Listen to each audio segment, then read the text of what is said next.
За эрхэм үзэгч та бүхэндээ хуучин оноо үдэж, шинэ оноо өгтөж байгаа баярт үдшийн мэндийг дэвшүүлье. 25 дугаар сувг телевиз үзэгч та бүхэндээ 8760 цаг оны тойм мэдээлэлээ хүргэхэд бэлэн боллоо.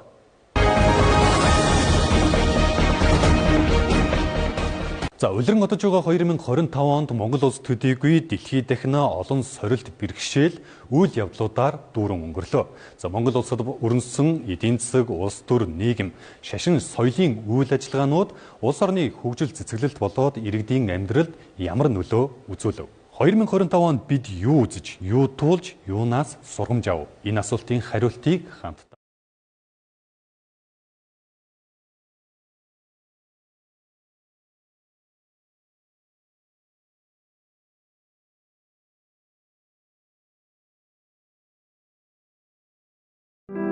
Халдаач өөрөө оноо идэг гэдэг шиг өнгөрсөн хугацаанд бол их олон зүйлс болж өнгөрлөө. Ялангуяа улс төрийн давцанд за нэг нам дангаар ноёрхох, нэг засаг хит удаан ноёрхохын горыг бол бид нар юу амссан гэж би бол хувьдаа дүгнэж байгаа. Яагаад гэвэл ер нь бол түүхэндээ арчилж хилцснээс хойш байгаагүй удаан хугацаанд нэг засаг бол оршин тогтносон 5-6 жилийн турш. Тэгээ харамсалтай нь бол энэний үр дүн бол маш муу байсан. Монгол улсыг олон улсад дүгнэхдээ бүхий л талаар бол харамсалтай нь тааруугаар дүгнсэн. Одоо эдийн засгийн эрхчлөө, ардчлал, хэвлэлийн эрхчлөө, за авилгын индекс ингээ бүх индексээр ухарсан ийм он жилүүд өнгөрсөн хугацаанд байсан. Тэгээ нэг харамсалтай зүйл бол 25 онд бид нар бол ардчилсан улс маань нэг шат доошлоод сонгуулийн авторитар дэглэмтэй улс болсон. Энэ нь өөрөөр хэлбэл хагас дарангуйлын улс болсон. Ер нь бол бүхий л зүйлийг бид нар эргээр харахын хажуугаар дандаа шүүмжлэлт өнцгөөс харах хэрэгтэй. Шүүмжлэлт өнцг нь өөрөө аливаа зүйлийг дандаа урагшлуулж байдаг, хөгжүүлж байдаг, сэрээж байдаг, сануулж байдаг. Тэр ийм л он болж өнгөрлөө гэж бодож байна. Харбины гэрээ нэг сайн тал нь бол бид нар нүүрсээ тавталгоогоос шууд төмөр замаар тээвэрлээд одоо хятадын альж цэгт хүрэх одоо асуудал байгаа. Тэгэхээр энэ дээр бол маш том эсэргүүцэл бол яг энэ тээврийн ловер хийдэг, хулгай хийдэг энэ одоо хүмүүсийн сонирхол нэгдүгürt байгаа. Мэдээж одоо энэ харбины гэрээний асуудал бол засгийн газар хоорондоо хийсэн. Гэвч энэ дээр нэг зүйл нь бол нууцлалд оруулж агаад юу хийчвэ? Нүүрсээ хэтэрхий бага үнэтэйгээр олон жилийн туршид өгчхүү гэдэг ийм хардлага бол улс төрч нар доторч тэр ард иргэд доторч тэр байгаа. Тийм учраас энэний цаадах үннийг мэдэх нь бол одоо бас нэг талаараа бас энэ ард иргэдийн хүсэж байгаа зүйл. Нөгөө талаар бид нар хэдийгээр ганцхан худалдан авахчтай гэж байгаа боловч хизээч хамгийн хамт үнийг бас шууд тулгаж байгаагүй. Урд хөрш бас ч гэж боломжийн үнээр л одоо авдаг, боломжийн одоо үнийг санал болгодог, тэгээ худалдаж авдаг. Гэтэл энэ үн хямдраад байгаа шалтгаан чи ерөөсөө манай дотоод байгаа юм биш үү? Энэ нүүрс гаргадаг, энэ аж ахуй нэгжүүд чи өөр хоорондоо уралдаж үнэ унагадаг. За дээрэс нь эрх ашигын улс төрийн эрх ашигын зөрчилдөөнүүд нь явцдаг. Ер нь бол Монголын улс төр өөрөө бас нүүрсээс хамааралтай болчиход байгаа шүү дээ. Төмөр замын хил дамсан байгууламжийн асуудал нэг тусдаа хэрэг. Нүүрсний худалдааны гэрээ нөгөө тусдаа хэрэг. Энэ хоёр зүйлийг төмөр замыг мөнгөний төлөөд хийлгэж байгаа. Нүүрсний худалдаа бол тусдаа ямаа гэдэг асуудал бол байсан. Гэхдээ хятадын талын саналаар бол бүгдээр ингэ хамтдагч хийнэ гэдэг. Төмөр замын холболт дээр бол бид нар хугацаа алдсан үнэ. Нүүрсний худалдааг бол үүнтэй холбож ойлгох нь бол буруу гэж бодож байгаа. Эрдэнэс тавталгын бүлэг орд дээр айлын талтай яаж хамтарч ажиллах вэ гэдэг ийм 3 дахь гэрээ бол бас одоо бид нар мэдэхгүй байгаа. Яагаад гэвэл нууц тавцсан байгаа.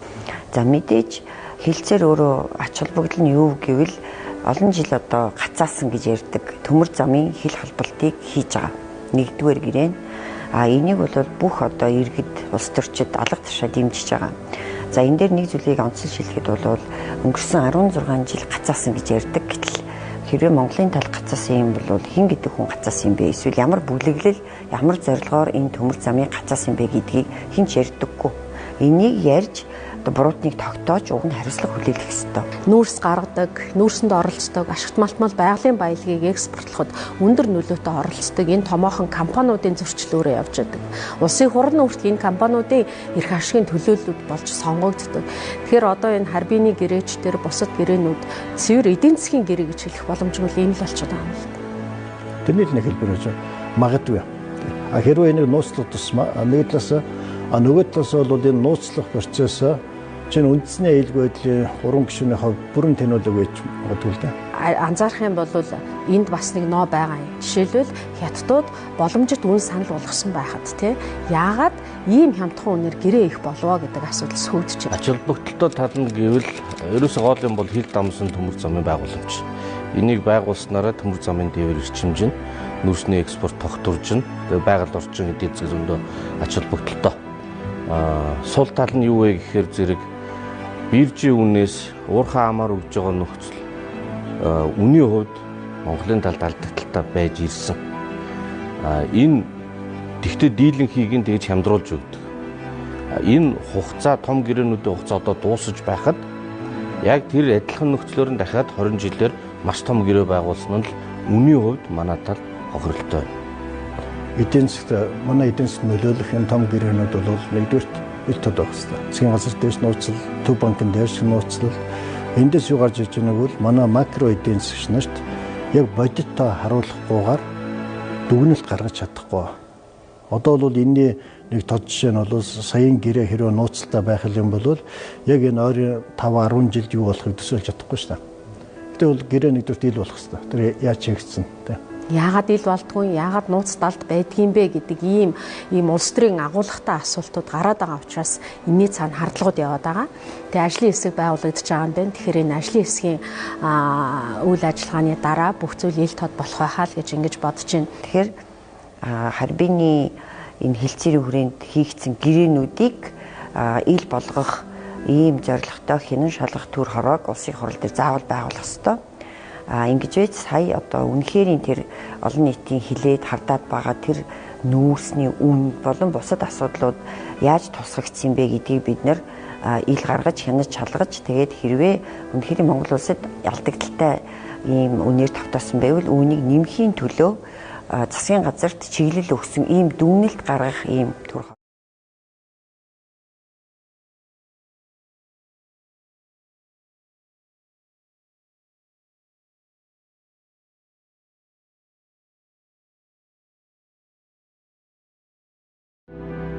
хамтарсан засгийн газар огцрох шалтгааныг янз бүрээр ярьдаг хүмүүс.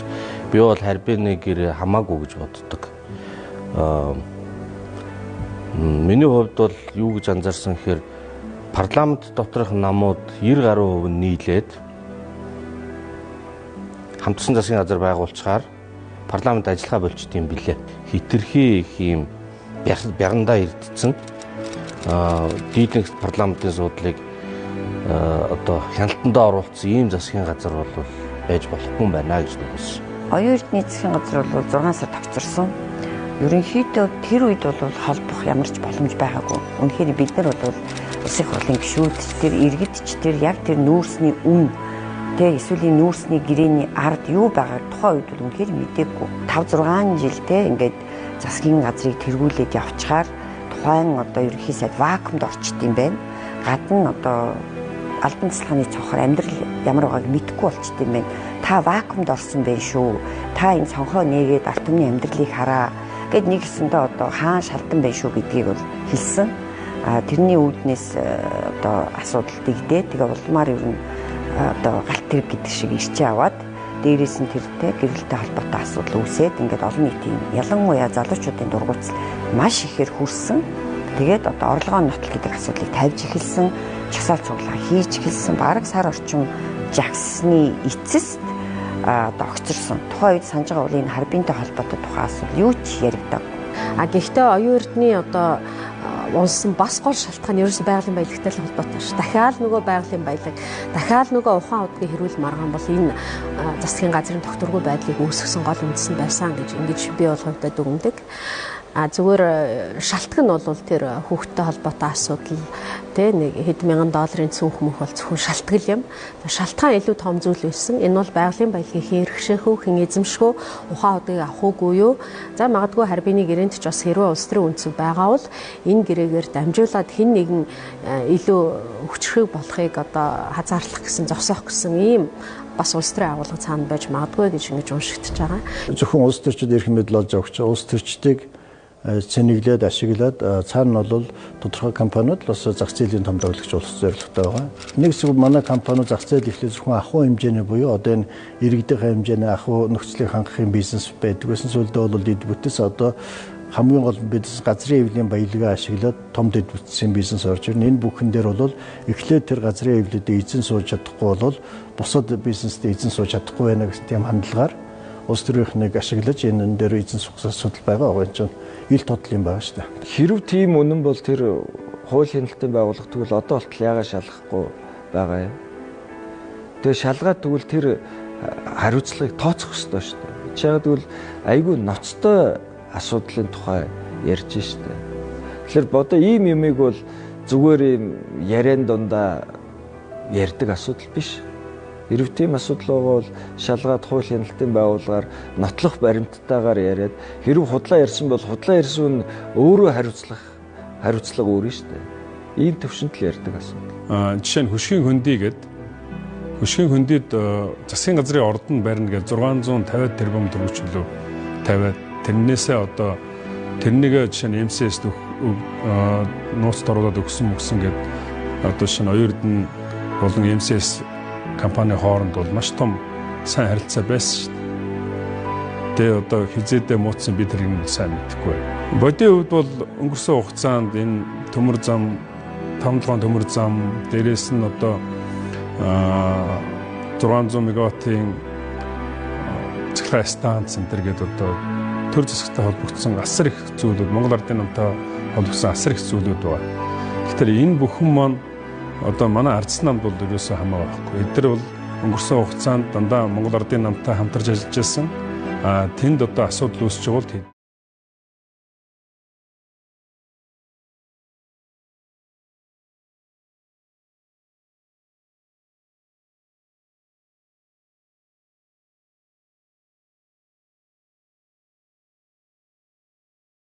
холбогддог нь бол ерөөсөө хар технологи юм байна гэдгийг би бүрэн ойлгосон. Тэгэхээр тухайн жагсаалын ард бол ямар ч компани байгаагүй л болов уу гэж би бодчих.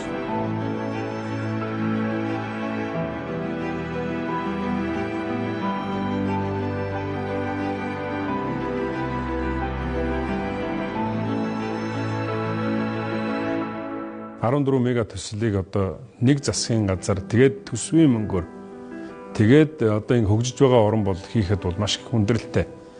Тэгээ энэ дээр бол энэ олон тийм том зүйл хийнгээд тэр нь одоо харамсалтай нь одоо олонх нь бүтсэнгүй л дээ. Тийм учраас энэ бол одоо засгийн газар маш том одоо худлаа ярьж энэ ард иргэдийн одоо хүлээлт бий болгож үүнийхээ үр дүнд яг энэ иргэдийн амьдралыг сайжруулах тэр ажлыг хийсэнгүү гэдэг ийм л одоо зүйлд хүрсэн. Дахиад нэг улс төрлөг орж байгаа. Одоо жишээлбэл Монголын эдийн засаг өөрөө 14 мега төслийг нэг дор хэрэгжүүлэх тийм эдийн засгийн боломж олцоо байхгүй байгаа даа тий. Бид нар чинь төсвийн орлого дөнгөж одоо 20 их 80 давж штэ. Тэгэхээр ямар ч бололцоо байхгүй. Яаж чигээд. Тий. Тэгэхээр энийг одоо яагаад энийг ингэх болсон бэ гэвэл энэ дээр том мөнгө оруулж ирээ. Энэ гол нөгөө одоо улс төрийн доктортой байдлаа хангах гэсэн л 14 мега төсөл гэж би ойлгож байгаа. За үнэхээр энэ тухайн үед бол 14 мега төсөл хэрэггүй. Элдв ганган нэртэй ган татлахт гүүр хэрэггүй, хиймэл дагвал хэрэггүй гэж одоо миний бие бол маш олон удаа хэлсэн, эсэргүүцсэн, зарчмын зүйтэй санал гаргаж исэн. Тэр 14 мега төслийнх нь дөрөөс бусд нь бол их асуудалтай. Зарим нэг нь бол зураг төсөв байхгүй, магадлал хийлгээгүй, зарим нэг нь бол юу санхүүжилт нь хаанаас гарах нь тодорхойгүй байсан. Тэрийг бол одоо энэ шинэ засгийн газрын тэргүүн бол хэлсэн. За тэгээ 14-ийн дөрөөс бусд нь бол зогссон гэж үзэж байгаа. Тэгэхээр өөрөөр хэлбэл 14 мега төсөл гэдэг нь бол одоо бас л нэг олон нийтийн тархийг угаасан нэг бүтээн байгуулалт хийж байгаа дүр хэсэгсэн Дээрээс нь бол маш их хэмжээний олон ихний төгрөгийн үргүү зардал гаргахыг завдсан ийм үйлдэлсэн гэж би бол харж байгаа шулуухан дүгнэлт. Засгийн газар заавал хамтрах ёстой гэдэг шалтгаан нь өөрөө дахин 4 жил сөрөг хүчин байж тэсгүй заавал ямар нэгэн албан тушаал авах ёстой юм улс төрчдийн айран байгаа байхгүй. Тэгэхээр энэ айрмыг хангахын тулд засгийн газрын 100 хэдийн яам 100 хэдэн албан тушаал өөр хангалтгүй байгаа. Засаг томорч байгаагийн ерөөсөн үндсэн шалтгаан цаад шалтгаан улс төрийн шалтгаан энэ л байгаа шүү. Тэгэхээр 14 мегатос зүгээр нэг хөгжил мөгжил ярихаасаа илүү энэ улс төрийн нөлөөллөө хадгалж хамгаалах гэсэн, улс төрийн доктортой байдлаа хангах гэсэн, тэгжээж одоо ажиллах гэсэн ийм л одоо гол суурь шалтгаан байгаа л да. Азар бол тэр бүх одоо бүтлгүү зүйл нь бол одоо цагийн ирэхээр үнэтэйгээ нууртулж бүгд бараг зогссон. Тэр хүүхдийнх нь тансагтлал тийм ээ. Бэрийнхэн тансагтлал энэ төр бол оюутны засгийн газрын зөв огцол зүгээр шалтгаан болсон. Шалтгаан бол мэдээж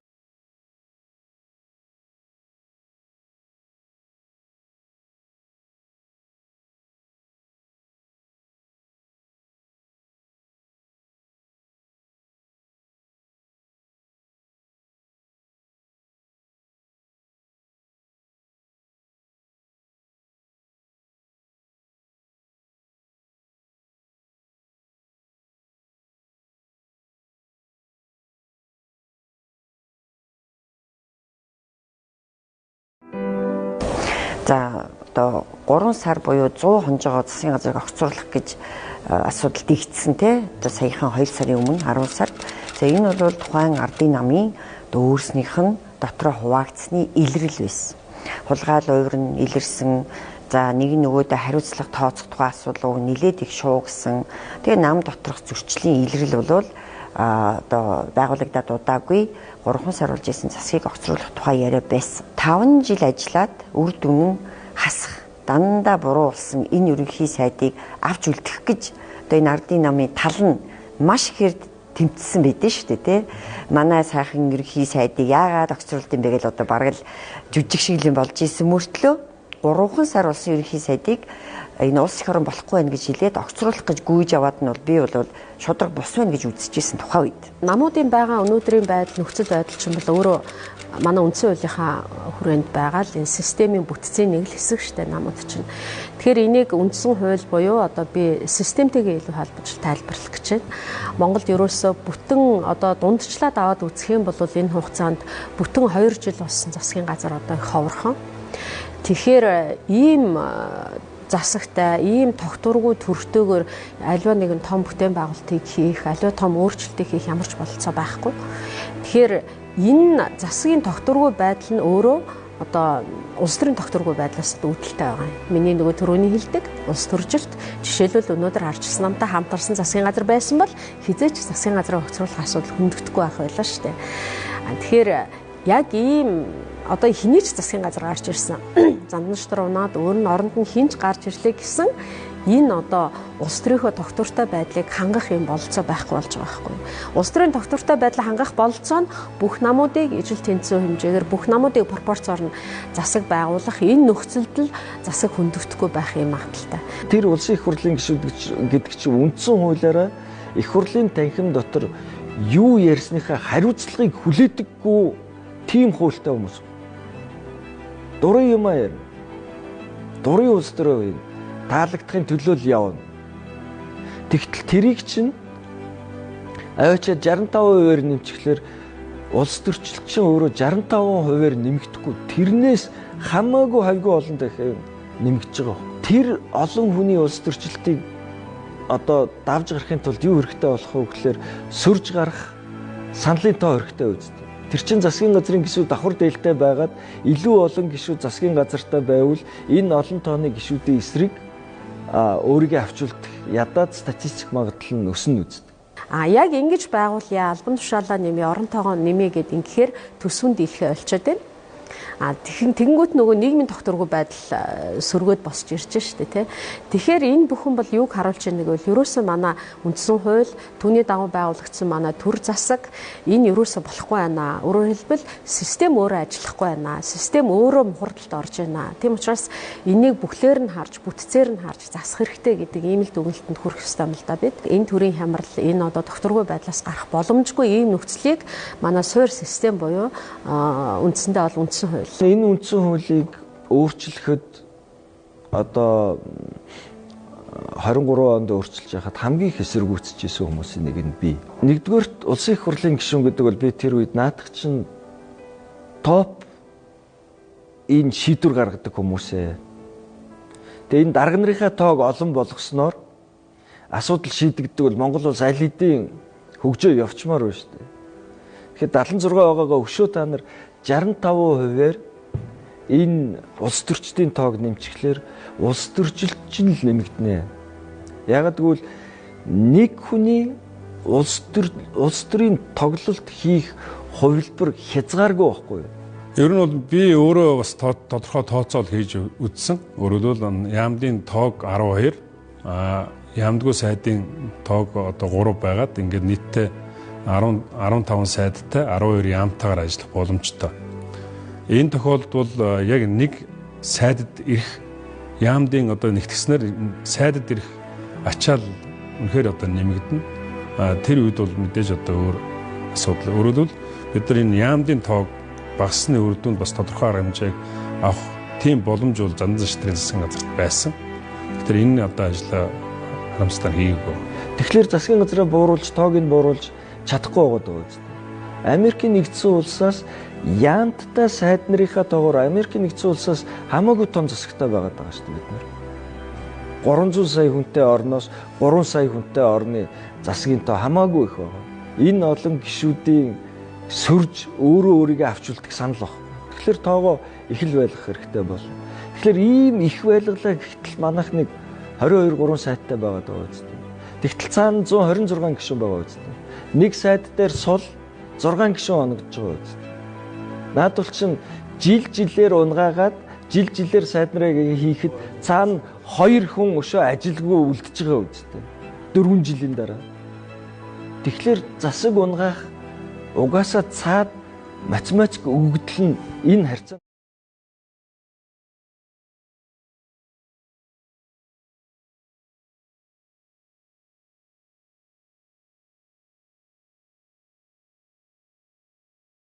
Нэгдүгээр энэ ардын намын даргын төлөөх өрсөлдөө ард дээрээ одоо нам дотор 2 том бүлэглэлийн зодооны илрэл бол байсан. Тэгээд энэ бол гэмт хэрэг одоо орохдохгүй байх ч байд юм уу те.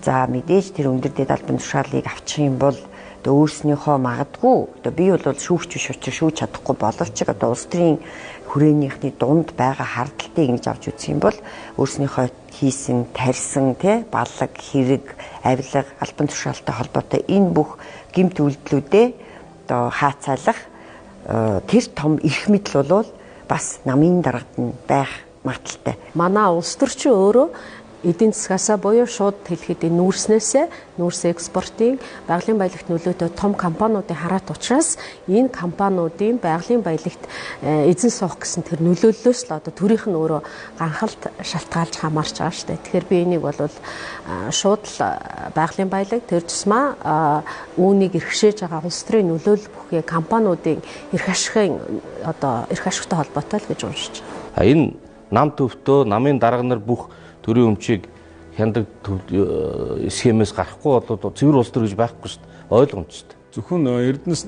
5-7 цанхийн ордыг өнөөдөр ашиглаж байгаа. Тэн дээр ихэд Эрдэнэс 5-7 7 тэрбум төгрөгийн худалдаа авалт хийж байгаа. Тэр худалдаа авалт болгон дээр оролцох сонирхолтой эрх хэрэгчдийн одоо зодон энд бас тодорхой хэмжээгээр нөлөөсөө. Ер нь сүүлийн хэдэн жил бол манад ерөөсө нүүрсийг хэн зарах уу? Энэ зэсний менежменттэй хэн тоглолт хийх үү? Ер нь төр авна гэдэг нь бол төрийн эрх мэдэл авах нь эцсийн хэдэн шорооны зарах худалдах борлуулах эрх мэдлийг авах тэмцэл явагдаж байгаа нэг өгүүлэлт. нэг нь нөгөөгөөр солигдох үйл явц байдаг. Энэ тэгтээ сүүлийн хэдэн жил биш сүүлийн лавл 20 жил бол энэ үйл явц маш идэвхтэй явсан. Сүүлд нь улс төрийн системийг ашиглаж улс төрийн эрх мэдлээ олж авсны дараа энэ л ор хандлага гарч ирж байгаа. Манай яг л нөхцөл нь тийм шүү дээ. Бид нар бол төрийн өмчгдөг хуучин үндсэн хууль байсан. Сүүлд өөрчлөлт ороод төрийн нийт амралтын өмч болсон 6-гийн 1 дээр. Энэ өмчийг бол төр өөрөө өмчлөдөг юм шиг ойлгоод байгаа. Энэ уг нь улсын өмч байхгүй. Тэгээд энэ дэр хамгийн гол нь төрийн эрх мэдлийг олж авсан этгээдүүд энийн дээр тоглолт хийдэг, эзэн болдог, эзэн хоорондоо солигддог, солигдох хоорондоо зөрчил гардаг. Энэ дараагийн улс төрийн тэмцлийн нөхцөл болол явж байгаа юм байна. Тэр гарцаагүй ийм эрх ашигаас өөр ангид одоо юу ч байхгүй. Харин тэр нь одоо юу байсан бэ? Харбины гэрээ байсан уу? Энд ямар нэгэн одоо эрх ашигын зөрчил доон томоохон бизнесүүдийн мөргөлдөөний одоо аль эрх ашигт нь хэн нь үйлчилсэн бэ гэдэг ийм зүйлүүд одоо явандаа ялангуяа харбины гэрээнийг тодруулах ажлын хэсгийн шалгалтын үр дүнгийн дараа гарах байхаа гэж ингэж бодож байна. Үүний цаана бол маш том эрх ашигуд байна. Мөнгөний эрх ашиг байна. Улс төрийн нам гэдэг бол бодлогын институт болохоос биш аж ахуй эрхэлдэг, аж ахуйн дарга нарыг томилдог байгууллага баймааргүй байна.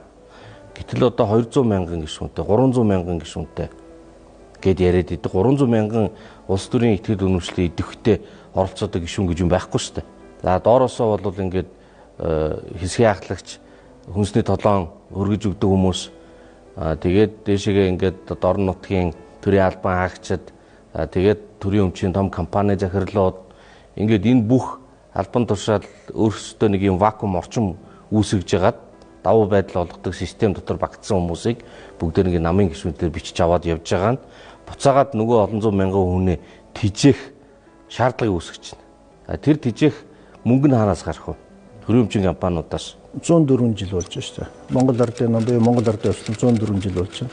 Энэ чинь голд нэр солигдсон байхгүй та. Нам төвтөө тогтолцоо юуэрэ байна? Санхүүгийн эрх мэдлийн өрсөлдөөн бол өнөөдрийн хууль тогтоомж хаанч байхгүй шүү. Хэрв тийм юм бодож одоо өөрөө далд асууж байгаа асуултыг чинь цаад утга авилга албан тушаалаар дамжуулж мөнгө олох тухай энэний төлөө тэмцэл гэж бол энэ өөрөө октоос хууль бус зүйл шүү. Ийм хүсэл эрмэлзэл байхшгүй миний мэдэх Монгол улсын нэг ч хуулинд юм байхгүй. Харин татвар төлөгчдийн хоримтлагдсан мөнгийг ямар бодлогоор ямар салбаруудад илүү ач холбогдол өгж хуваарлалт хийх вэ гэдэг чинь бол харин намын үзэл тэр бол хувийн хармандаа хийх тухай биш улс орны хөгжилд нийгмийн тогтвортой байдалд оруулах хөрөнгө оруулалтын тухай асуудал ярив. Цаашдаа бид нар яаж явах вэ гэхээр эдийн засаг төсөв тойрсон бизнесийн төсвөөс зүгдэж амьдрдаг нэг ийм төвлөрсөн модельөө өөрчлөхгүй бол бид нар 90 оны өмнөх нам төвтэй нийгэмд хэвээрэл байна. Энэ намуудын санхүүжил бол маш тодорхой байх хэвээр. Дээр нь бол энэ намын гишүүн болгон өөрөө бас үүрэгтэй байх хэвээр. Энэс гарах хамгийн том гарц бол би өмнөд иргэдийн хурлыг намууд иргэдэн өгөөч.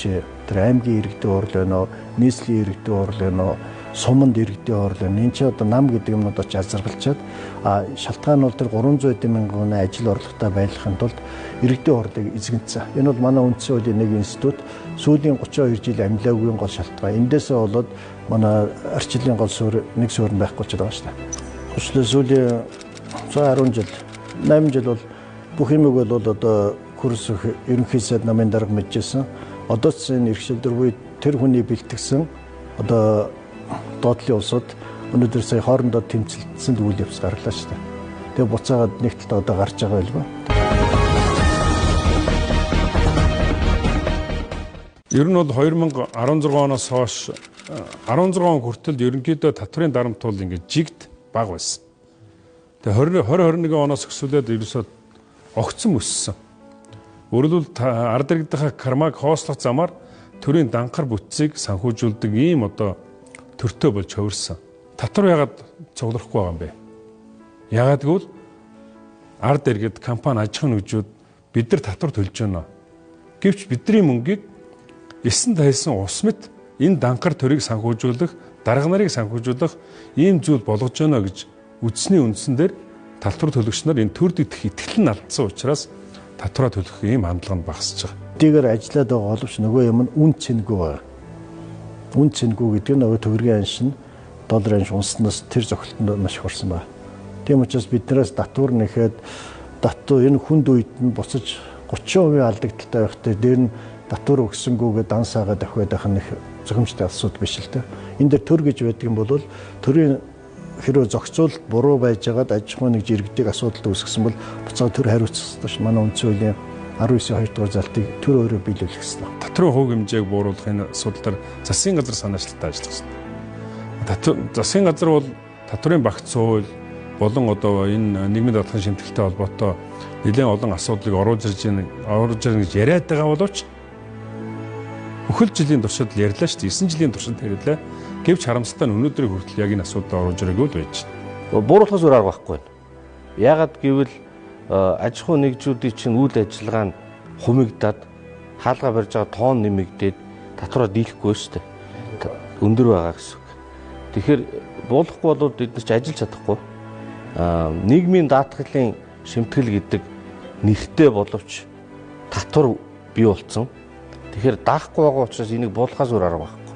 Бид нар өөрсдийгөө бусад улсуудтай харьцуулаад тэр улсад хэдэн хувийн татвар байдаг гэж яриад байх шаардлагагүй. Яагаад гэвэл Монгол бол онцлог Монгол. Монголчин өөрөө логистикийн хувьд их хүнд алслагдмал их газрын төвд байдаг. Тийм улс маш их өртөгтэй. Тэгэхээр тэр өртгийг тэнцвэржүүлэхийн тулд бага татвартай байж иж бид нар хүмүүс өөрсдөө юм хийдэг хүмүүс нь тэрэндээ сэтгэл ханамжтай кармандаа хүлдээгээд төсвүүд баг төлдөг ийм загвар руу орохгүй бол болохгүй.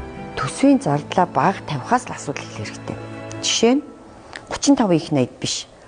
27 их найд дээр л аваач. Тэрний 2-3 жилийн өмнө Монгол улс бүхэлдээ 27-25 их найд төгрөгөөр амьдарч болоод байсан бол яахаараа нэгэн жилийн дараа 10 их найд хэрэгтэй болчихж байгаа юм бэ? Хүн амд төдий чиний их өссөн юм уу гэд ингээ харахаар үгүй. Тэгэнгүүт ерөөсөө л энэ төрийн дахаас бүтцийн харгайл нэг том шалтгаан. Монголын эдийн засгийн бүтэц тэр чигээрээ буруу алдаатай байгаагийн нийт тод жишээ бол энэ л те. Аж ахуйн нэгжүүдтэй асар хүнд дарамт өгдөг. Ерөөсөө аж ахуйн нэгжүүд за тэгээ иргэдээс авж байгаа торгуул татварыг нэмдэг. За тэгсэн хэрнээ гол орлогоо олох ёстой байгалийн баялгаа маш хямд гэрээгээр гаргадаг. За дээрэс нь томоохон аж ахуйн нэгжүүд ялангуяа уул уурхайтай холбогдсон том аж ахуйн нэгжүүдийнхаа томоохон татваруудыг өршөөх хуулийг баг парламент болгон баталж штэ. Татварын өршөөлийг байнга баталж байна. Тэгэхээр энэ өөрөө бүх юм ингээ урууга харж чадлаа л да. Монгол бол бизнес эрхлэхэд маш хүнд штэ. Ер нь экспортод гаргадаг бараа бүтээгдэхүүн нөөрөө цөөхөн. За тэгээд дотоодын зах зээл нөөрөө жижигхэн. Бид нар одоо бүхэлдээ улсаараа нийлээ 3.6 сая хүнтэй байна.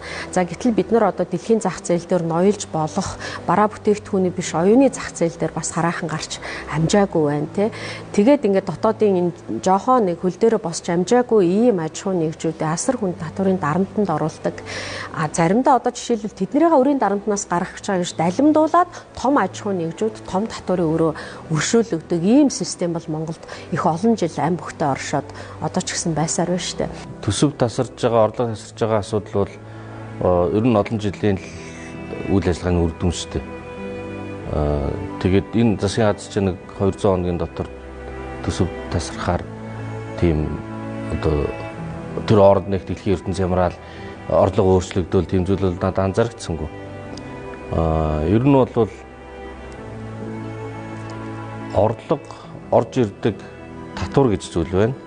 Тэгээд татвар төлдөг бизнесийн орчин муутаад хөрөнгө оруулалт байхгүй болоод тэгээд тэрийг нөхөхдөө төрийн өмчийн компани тэгвэл төрийн өмчийн уурхаа нээж агаад өөрсдөө юм зараад ингээд одоо усаараа амьдрна гэдэг загвар руу орох гэж сүүлийн 10 жил маш эрчимтэй явж ирлээ.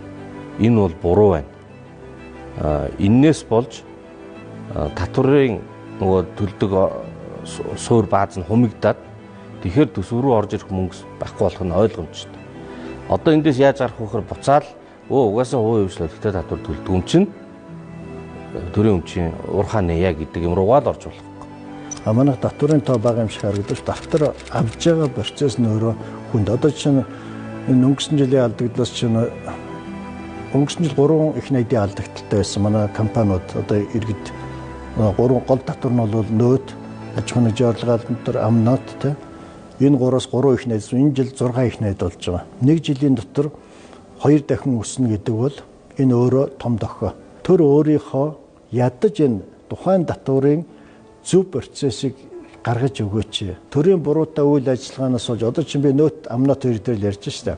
Энэ нэгтлэн бодох бүртгэлийн буруу суурийг ашиглаад албаар иргэн аж ахуйн нэгжүүдийн хий татварын өрөнд оруулсан бол тэр өөрөө хариуцлага өрөөд татварын өөрчлөлт үзүүлэх ёстой.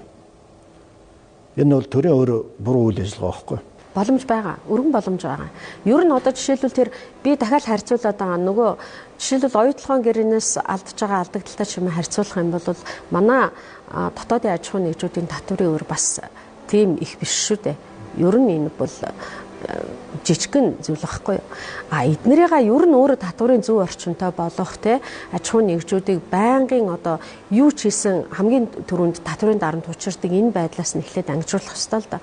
Зөвхөн бид нар билээхэн жишээ биш та манай урд хөршид за нэг 10 хүртэл ажлын байр одоо бий болгоод ингээд дөнгөж хөл дээрээ босч байгаа аж ахуйн нэгжийг бол эхний 5 жилээ бол зөвхөн бүртгээд бүр таг мартдаг. За харин ч одоо ажиллах нөхцөл болцоогоор хангадаг, түрээсийн хөнгөлдөг, цахилгааны хөнгөлдөг. За ямар нэгэн татвар нийгмийн даатгалын үр үүсгдэггүй. Тэд нэр ерөөсөө ямар ч татвар өгөх аж ахуйн нэгж биш гэж ингэж тооцдог. Ийм одоо таатай нөхцөлийг бүрдүүлж аж ахуйн нэгжүүдэд бойжуулж хөл дээр нь босгосны дараа харин татварын систем рүү татаж оруулдаг ийм системтэй улс орнууд бол зөндөө байна. Жишээлбэл саяхан одоо Японы шинэ ерөнхий сайд те маш том шийдвэр гаргаж штэ. Татваргүй буюу одоо татвараас чөлөөлөгддөг тэр мөнгөн дүн биш штэ. Тэр мөнгөн дүнг бол нэмсэн. Нэмжээн гэдэг нь төдий чинээ татвар төлөгчдийн нуруунд дээр үүрэгддэг тэр ачааг хөнгөлсөн гэсэн.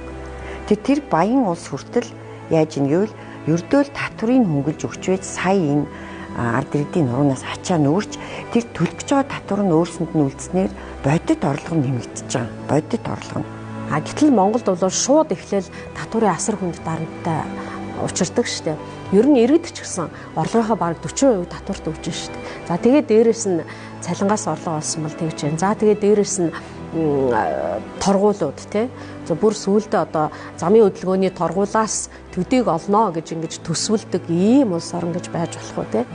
Тэгэхээр татварыг бол багасгах ёстой. Аж ахуйн нэгжигч тэр хувь хүний орлогын албан татварыг ч тэр багасгах ёстой гэдэг дээр бол одоо энэ иргэд ч гэсэн хатуу байх шүү байна. Засгаас босод зарим нэг улс төрчид ч гэсэн хатуу байх шүү. Миний хувьд бол ялангуяа хүн амын орлогын албан татварыг бол 1-2 хүртэл буулгаа гэсэн ийм одоо хуулийн төсөл бэлтгэсэн байгаа. Одоо яг энэ татварын багц хууль өргөн барихын өмнөхөн тэр багц хуулиа өргөн бариад зэрэг хэлэлцээд явна. Гэхдээ татвар бууруулсаад татварыг авж байгаа процессын зөв болгочод энэ өөрөө маш их ашигтай. Тэ бууруулсан. Нөгөө талаас хэрвээ төрийн буруутай үйл ажиллагаанаас болж одоо чинь би нөт амнат хоёр дээр ярьж штэ. Энэ нэгтлэн бодох бүртгэлийн буруу суурийг ашиглаад албаар иргэн аж ахуйн нэгжүүдийн хий татварын өрөнд оруулсан бол тэр өөрөө хариуцлага өрөөд татварын өөрчлөлт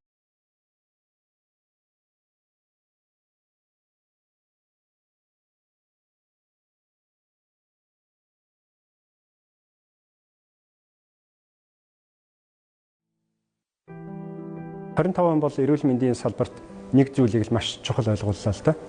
Шинэ дэвшилтэт технологи, дэвшилтэт эмчилгээ чухалч гэсэн. Хамгийн гол нь хүний нөөц, тэгшүүртэмж, санхүүгийн доктортой байдал их чухал юм байна гэдгийг л харууллаа. Учир нь юу вэ гэхээр эрүүл мэндийн салбар ганцхан салбарын асуудал биш. Илүү нийгэмд оруулж байгаа, улс орны эдийн засгт оруулж байгаа хувь нэмэр юм байна. Цаашдын хөгжлийг тодорхойлж өгчин зүйл юм байна гэдгийг би зөвхөн сая өнгөрсөн хугацаанд харлаа.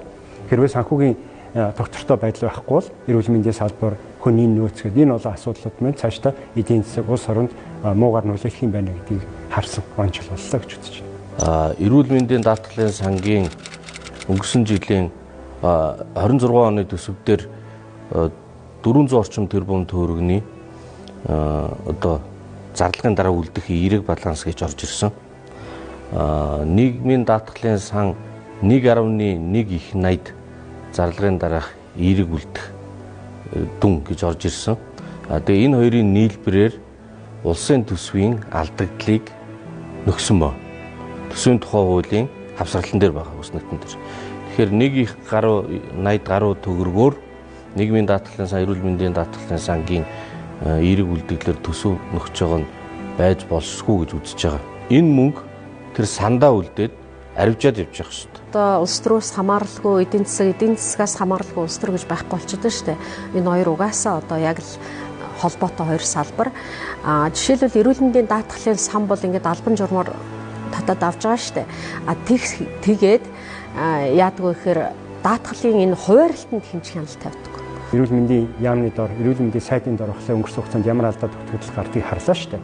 Жишээлбэл тэр яаж юм өгөхлөөр тэр эмнэлэгтүүд энэ эмнэлэгт баг уг хувийн эмнэлгийг ингэж санхүүжүүл гэдэг зүйл рүү орсон. Тэ эмнэлэгт хэвтээгүй хүнийг л одоо хэвтсэн болгоод бараг л хуурамч стор нээгээд баахан мөнгөнд дүн бүх эмчилгээ бичээд тэр им тан одоо юу гэдэг тэр бүгдийнх нь завшицсан гэдэг хэрэгүүд байн гарч идэг.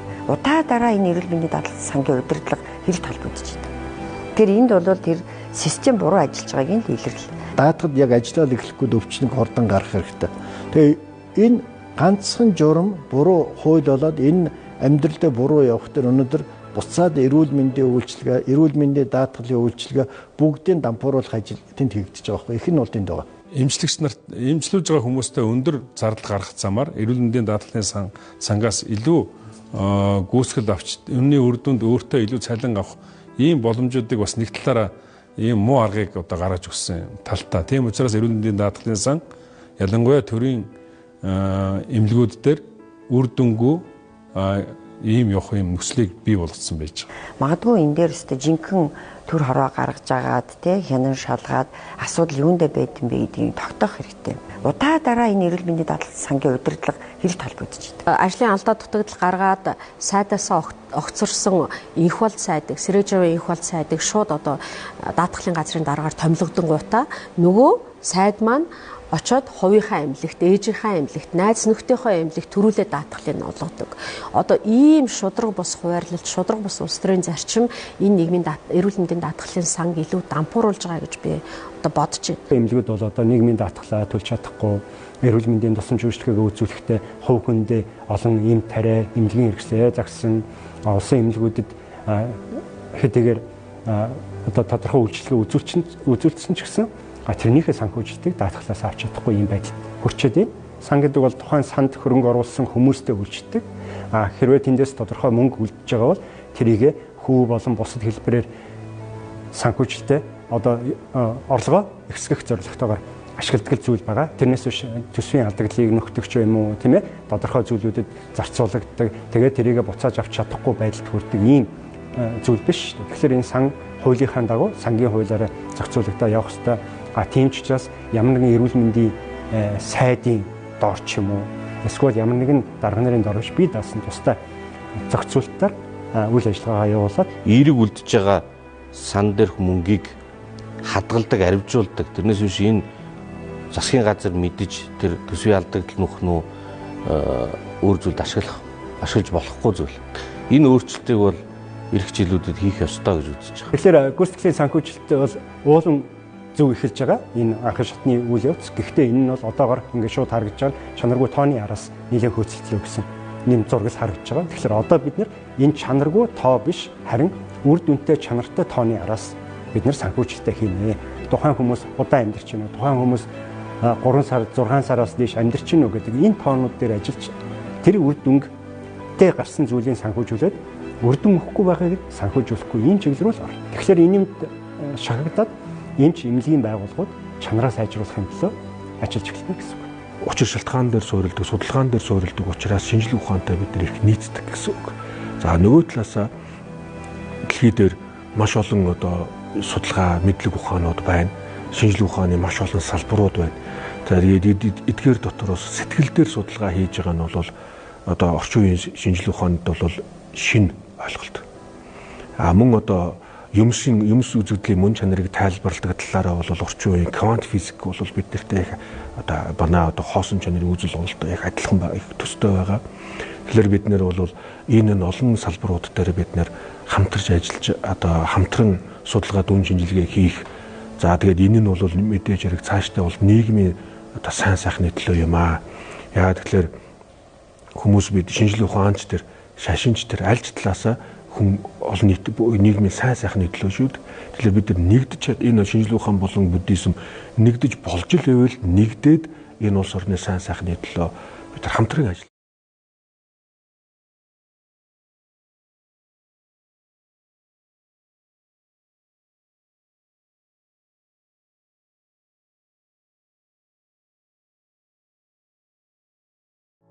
Буцаагаад цалингийн нэмэгдэл чинь өөрөө яг одоо эдийн засгийн ийм эрүүл биш, ийм таагүй нөхцөл байдалд бол цалин тэтгэврийн нэмэгдэл чинь буцаад инфляцаа бий болгоод инфляц нь буцаад нөгөө нэмэгдэл түүнээсээ ч илүү бараг идчих ийм төвшөнд хүрчээд байна шүү дээ.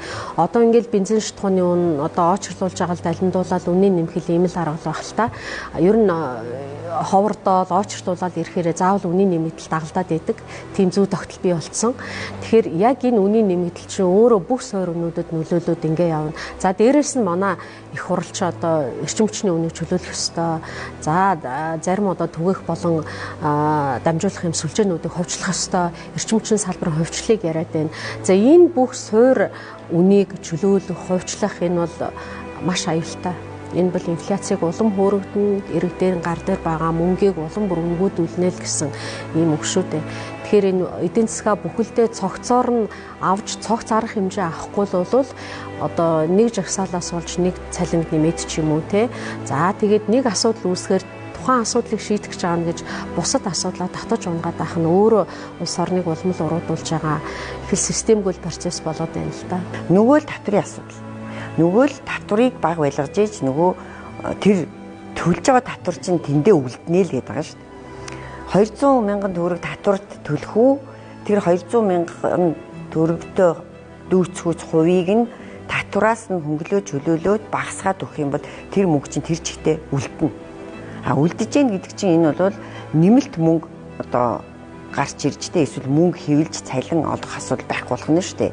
Түүгээрээ инфляц хөрөгдөхгүйгээр ингээд бодит орлого нэмэгдээд явна. Тэр юусо бүхэл асуудал бол татвартай л маш их холбоотой байна. Улс орныг авч явах ард иргэд нэрүүл мэнд сайхан байх тал дээр бол манай эмнэлгийнхэн цалин нэмэх ёстой. Илүү сайн боловсрол одоо энэ хүүхдүүдтэй олохын тулд багш нарын цалин нэмэх ёстой. Гэхдээ энэ чинь нэг хэсгийг салгаж авчаад жагсаа цуглаан хийснийг нь нэмчээд үлдсэн одоо төрийн албаа агчдын цалин нэмэхгүй байна. Төрийн үйлчлэгээний албаа агчдын цалин нэмэхгүй байна гэдэг чинь бас буруу хандлага байхгүй. Багш эмч нарын цалин нэмэхээр одоо инфляц үүснэ, талын буцаагаад татварт явуулчихж байна, бодит болохгүй байна гэж ярьдаг. Гэхдээ нөгөө талдаа нэмэхээс өөр арга байхгүй. Хамгийн өндөр ачаалттай хүмүүс эрүүл мэндийн салбарын эмч нар, багш нар яаж ажилладаг бид нар бүгд мэднэ шүү дээ. Тэгэхээр төсөв дээр анх орж ирэхдээ эрүүл мэнд боловсролын салбарын хөрөнгө оруулалт маш сайн нэмэгдсэн. Хүн дээр ерөөсөө юм нэмэгдээгүй. Нөгөө цалин байхгүй. Тэгээ энэ бол анханасаа орж ирсэн алдаа гэж бодож байгаа би. Тэгээд нэмэхээс өөр аргагүй байдал орж иж ийм үзэгдэл боллоо. Тэгэхээр энийгээ дагаад инфляц үүснэ ойлгомжтой. Тэгтээ ч тэгэл өмнөх үеийн засгийн газрын үед явж ирсэн алдаа бодлогын үр дүн хуримтлагдаж гарч байгаа шүү. Одоо бид өөр яах юм тэгэл инфляц эрсдлээ үлээгээл нэмэл явахаас өөр арга байхгүй. Төрийн албаа агчны цалин өсчлөө. Одоо би энд ажиллахаа болио төрлөгөө орё гэдэг ийм хандлагыг нийт ард иргэд дотор бий болгож байгаа. Энэ нь бол бас тодорхой хэмжээгээр энэ төрийн данхар бүтцийг бий болгох 120 мянган төрийн албаа агчтай 2016 онд байсан бол одоо 230 мянган төрийн албаа агчтай болох ийм нөхцөл байдлыг бий болгоод байгаа байхгүй да. Тийм учраас энэ мэдээж одоо цалин нэмэх нь зүйтэй, нэмэхдээ энэ хувийн хвшлийнхнийхээ бодож бас тодорхой хэмжээгээр нэмэх нь одоо зүйтэй л гэж би үздэг. Тэгэхээр дараа жил бол өдийд бид нэр ярилцаад ингээд сууж байхад одоо өдийгөөс нэг жилийн дараа ихэд нэг 70% нэмэгдсэн байх хар гэрээ байгуулах шиг боллоо. Тэгэхээр энэ бол биелээсээ биелээд хэрвээ чадах юм бол тодорхой дэмжлэг болж чадна.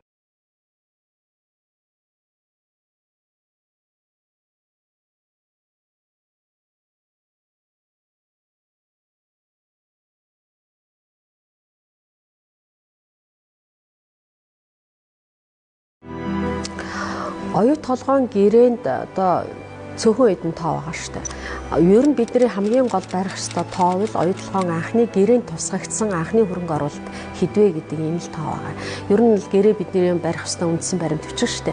Тэрэн дээр бол одоо 5.1 ойролцоогоор 5.1 тий 5.1 гэж бид үзье. Энэ хоёр янзын тоол яваад байдгийг. За 5.1 тэр бумын хөрөнгө оруулалтаар одоо бүх анхны шаардлагатай бүтцүүдэд байгуулад тэгээд түүнээс олсон ашгаараа одоо дараагийн шатны хөрөнгө оруулалтуудыг оруулнаа гэсэн ийм тохиролцоо, ийм гэрээтэйгээр анх үүсч бий болсон. Тэгээ 2009 оны 10 сарын 7-нд самбууга өшөөний дор 9 хүн байсан шүү. Энэ гэрээ болохгүй байна. Энэ нэг л буруу замаар явах нь гэд тэрний нэгэнд би өөрөө бас 9 хүний нэгэнд зогсож байсан л да. Учрыг бол ганцхан жишээ хэлээ л да. 10 сарын 6-нд бид нар хэвлэлийн урал хийжсэн. Тэгэхэд бол тухайн ашигт малтмал уулийн 29 дэх залтан дээр маш тодорхой байгаа. Ерөнхийдөө тийм 3 сайд ирэх олгосноо гэрээнд гаруус зурна гэдэг. Гэтэл тэр 3 сайдтай ирэх олгоогүй байсан. Тэр гэрээний бас жижиг агшгүй үргэлжлсэн шүү дээ яваад байсан.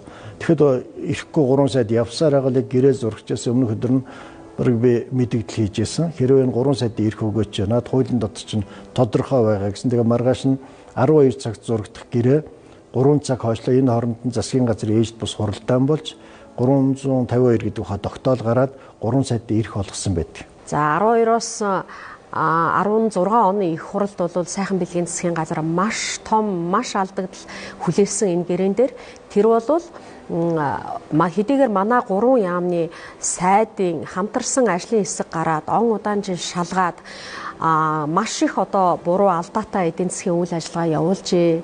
Тэгээ энийг баримтаар гаргаж ирээд байхад тэр одоо 3 сайдынхаа шалгалтын ажлын үр дүнг тоолгүйгээр анхны хөрөнгө оруулалт нь 8.4 тэрбум байна гэдгийг хамгийн түрүүнд сангийн яам хүлээн зөвшөөрсөн. За энэ бол маш том алдаа байсан. Энэ бол одоо 3.3 тэрбумаар анхны хөрөнгө оруулалтыг одоо хинтээч зөвшөлтсөж ярихгүйгээр ард түмэнд мэдэгдэхгүйгээр одоо ийм үрийг нэмж тавьсан гэсэн үг. За энэ бүхний 34% бол Монголын ард түмэн төсвөөс төлнө гэдгийг бүгдээрээ санаж ах хэрэгтэй. За түүний дараа Дубайн гэрээгээр нэмээд 6.8 тэрбумын үр тавьсан. Одоо ингээд 20 тэрбум гарчаа явж байна энэ хөрөнгө оруулалт тий. Ягаад тэр Рио Тинто өөрөө 3.7%-аас 5.5% хүүгийн хооронд одоо бонд босгодог мөртлөө тийм ээ.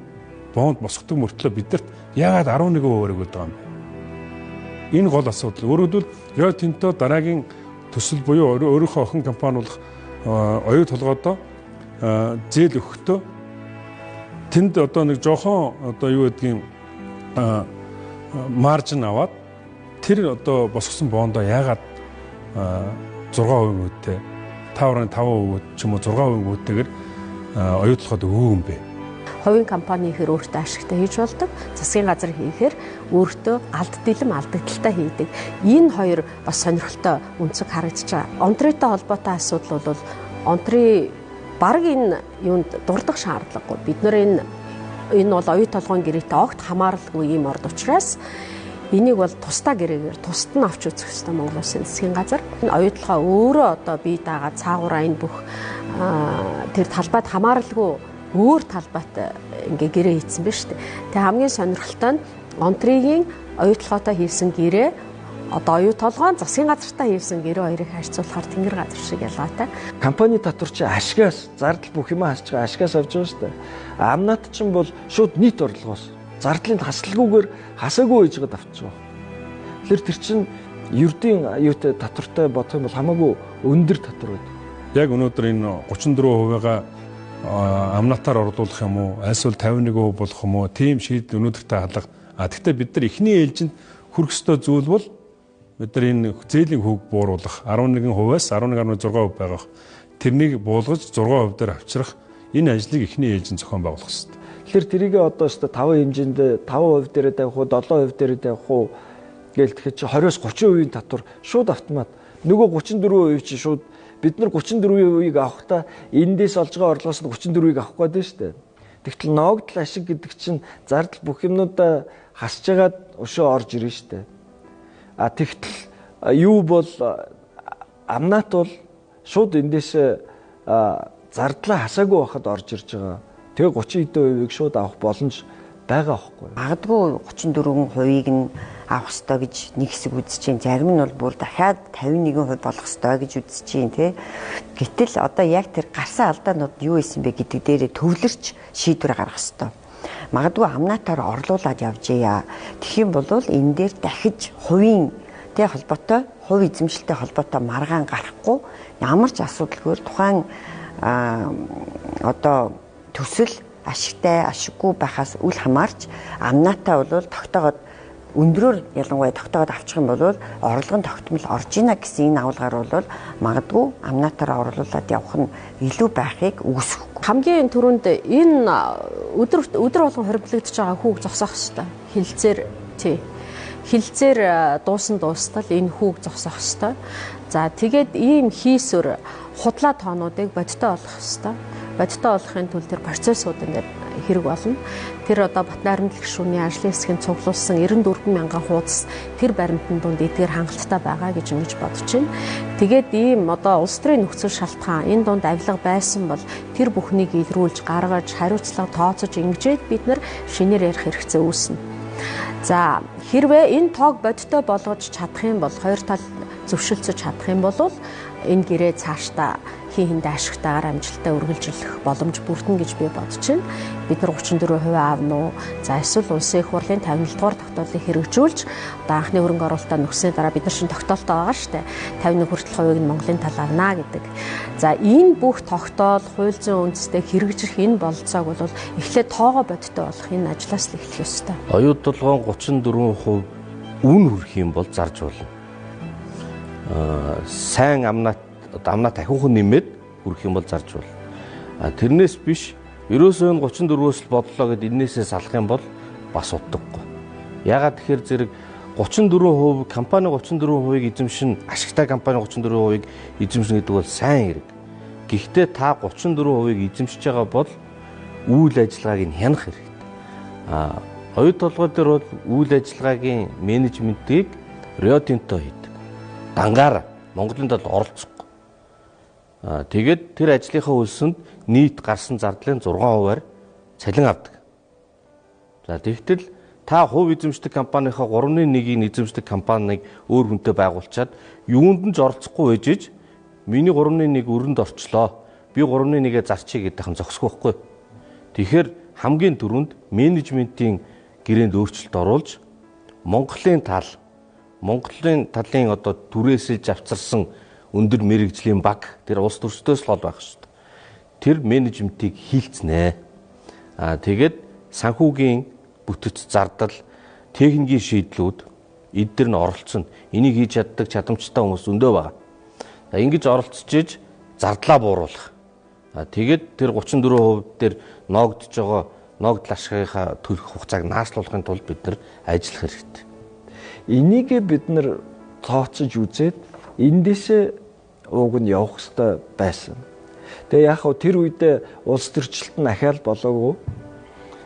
Гой харагдахын тулд 34%-ийг юу авах гээд байгаагаа тэгэхээр тэр болгон хүмүүс өөрсдөө ойлгоогүй. Тэр 34%-ийг үнгүй авах. Тодорхой хэмжээнд бас free carry гэдэг үнгүй авдаг механизм байд. Тэр ихтэй айгүй бага хэмжээ байдаг байхгүй. Тэс 34%-ийг free carry аавна гэж ерөөсөө ойлголт байхгүй. Тэгэхээр заавал мөнгө төлж авах хувилбар үлдсэн. Тэгэл тэрийгээрэл авцсан. Одоо өөрөөсөө тэрийг өр болцсон буцаагаал нэрээ төлөөл явж байгаа нь үнэн ба. Манай орд өөрөө үнцэнтэй бид энэ ордоороо хөрөнгө оруулсан. Энэ бол бидний суур зарчмын зөв байх ёстой ойлголт өөрөө юм шүү дээ.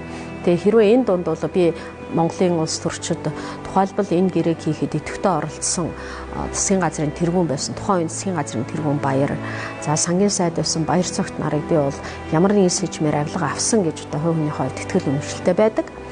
Тухайлбал тэр гадаадд нуусан Швейцарын банкнд нуусан олон ихээхэн хэмжээний офшор дансаа бүрэн тайлбарлаж чадаагүй. Тэрийг Монголын ард түмэн ойлгоогүй. Швейцарын шүүхээр шийдэгдсэн гэдэг. Яагаад тэгж шийдэгдсэн бид мэдэхгүй. За ялангуяа манай ерөнхий сайд байсан Баяргаа бол тэр өв олон гадаадд худалдаж авсан үйл хөдлөл хөрөнгүүдээ ойлгомжтой нэгч тайлбарлаагүй. Монголын ард түмэн ерөөсөө ойлгоогүй. Энийг бол авилга гэж бид итгэл үнэмшилтэйгээр дотроо хүлээн зөвшөөрч байна. Гуравдугаарт саяхан тэр Анууд банкны даваа бас нэг одоо сонирхолтой мэдээлэл дэлгэрсэн. Тэр бол олон овоотын лицензтэй холбоотой. За энэ олон овоотын лиценз, за тэр одоо Goldman Sachs гэх компани оюутлогод байнга зөвлөгөө өгдөг. За энэ компаниуд хоорондоо ямар нэгэн сэжмээр оюутлоготой шууд холбогдож байна лээ. Тэр энэ бүх тайлбарыг одоо хийх ёстой. Ийм улс төрийн болон эдийн засгийн хувьд бодиттой тоогоо бий болох ёстой.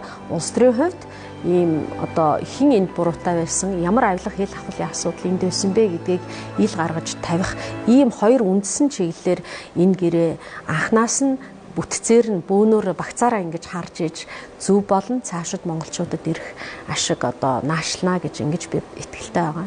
Олон нөхцөл бүрдэх хэрэгтэй байна л да. Ер нь бол Монгол улс чинь одоо ингээл энийг имх зэгцэнд орох гээд л яваад байгаа улс шүү дээ. Имх зэгцэнд орох олон тал дээр л одоо зэгсрэх хэрэгтэй байна. Болохгүй байгаа юмнуудаа бид нар засаж залруулад явах хэрэгтэй байна. Биднэрд ч гэсэндээ одоо засаж залруулах ажлууд зөндөл их байна. За, ирж буй 2026 он нь бол Монгол улсын засгийн газрын үйл ажиллагаа иргэдэд ээлтэй мэдээж гарч байгаа шийдвэрийнх нь үр дүн нь үнэхээр бодитоор олон нийтийн эрх ашигт нийцсэн ийм байгаасаа гэж нэгдүгээр хүсэж байна. Сайхан жил гарах уу, муухай жил гарах уу гэдэг хүнээс өөрөөс нь шалтгаална. Саяхан лефтэнд суусан чинь нэг хүн надаас асуусан ямар жил гарч байгаа вэ гинэ 2026 ямар жил гарч байгаа вэ гэж. Ямар жил гарахыг та бид л мэдэндээ гэсэн. Биднээс л шалтгаална. 20 морин жил хичнээн сайхан жил гардаг. Гэтэл бид нэр өөрсдөө хямраал, бид нэр өөрсдөө уурлал, бухимдал, стрессэд байх юм бол тэр жил шиг муу жил байхгүй. Иргэжил сайхан жил гарна. Манай ТV25-ын Монголын ард түмэнд үнэн мэдээллийг бодит амьдралыг хүргэснийхаа 30 жилийн ог хийн. Тэгээд та бүхэндээ энэ үг хэлэх хэрэгчлөө, хэвлэл нийтлэх хэрэгчлөөнийхөө төлөө 30 жилийн туршид зогсож байгаа та бүхэндээ сайхан одоо баярлахын өрөөлийг өргөн дэвшүүлье. Монголчууд бол амны бэлгээр бүгдээрээ одоо ирэх жилийг илүү сайхан байна, гоё байна гэж хардаг. Хүн болгон нэг нас нэмсэн. Бид нар ч бас энэ жилийн нэг онцлог нь Монгол улсын хүн ам 3,600,000 хүрлээ шүү дээ, тий. Бид нар илүү алуудаа болж байна. Энэ бүхэн бол сайн сайхны дохой, сайн сайхны бэлэгдэл. Жил хугацаа бол ингээл өөрчлөгдөө, солигдоод явж байгаа тийм ээ. Тэгээд яг ер нь бол одоо цаг хугацаа үн цэнтэй байна. Тэгээ нэг талаас цаг хугацаа ингээд тасралтгүй явж байгаа чинь биднийг төгсөл рүүгээ тасралтгүй одоо тийш нь чиглэл явуулж байна л гэсэн. Тэгэхээр энэ цаг хугацаан дээр анхаарал хандуулмаар байна.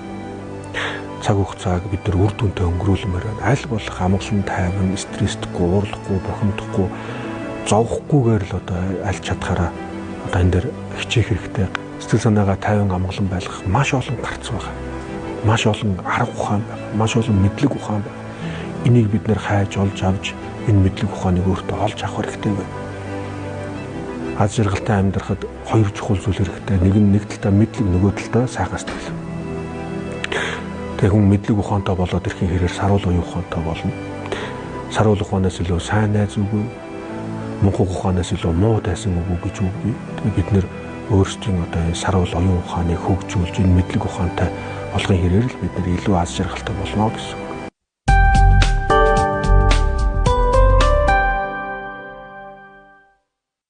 Зэл хэрэгтэй бол pocket